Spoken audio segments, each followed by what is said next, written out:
A virtual briefing setting the scene for a new approach to coronavirus in the White House. President Joe Biden signing into effect a dozen new orders to combat the COVID pandemic. Strengthening the supply chain, keeping workers safe, ensuring equitable response, promoting safe travel, setting up the pandemic testing board, the Safe Schools Initiative, COVID data that has to be maintained, the National Guard and FEMA support, expanding access to care and treatment. And the last one is our Global Response Directive. And making clear that he's implementing a drastically different approach. For the past year, we couldn't rely on the federal government to act with the urgency and focus and coordination we needed.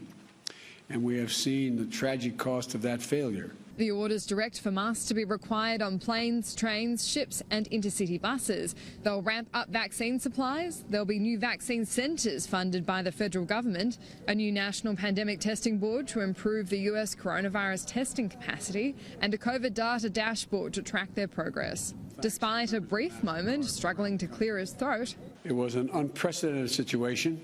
Hope will never have to be renewed again. And everyone handled with the most professionalism and duty and honor that you could be expected. President Joe Biden quickly found his voice and laid out his plan. Our national strategy is comprehensive. It's based on science, not politics. It's based on truth, not denial. And it's detailed. Including a goal to achieve 100 million vaccinations in 100 days. Previously, many were sceptical the US could achieve the vaccine target. Now there are questions whether they're aiming high enough, as the two-dose vaccine would only inoculate 50 million people. Is that high enough? Shouldn't you set far higher? That's basically where the U.S. is right now.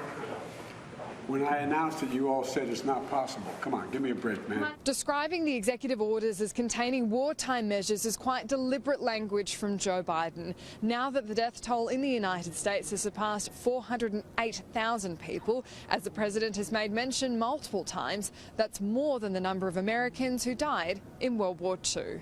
Our national plan launches a full-scale wartime effort to address the supply shortages by ramping up production and protective equipment, syringes, needles, you name it. And when I say wartime, people kind of look at me like wartime. Well, as I said last night, 400,000 Americans have died.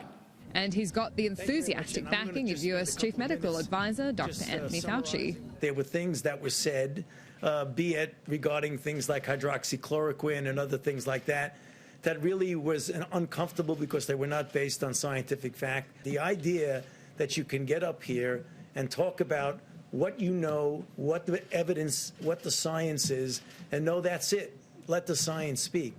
It is somewhat of a liberating feeling. Whether he can help liberate America from the pandemic is the challenge that now lies ahead. Annalise Nielsen, Sky News in Washington, D.C.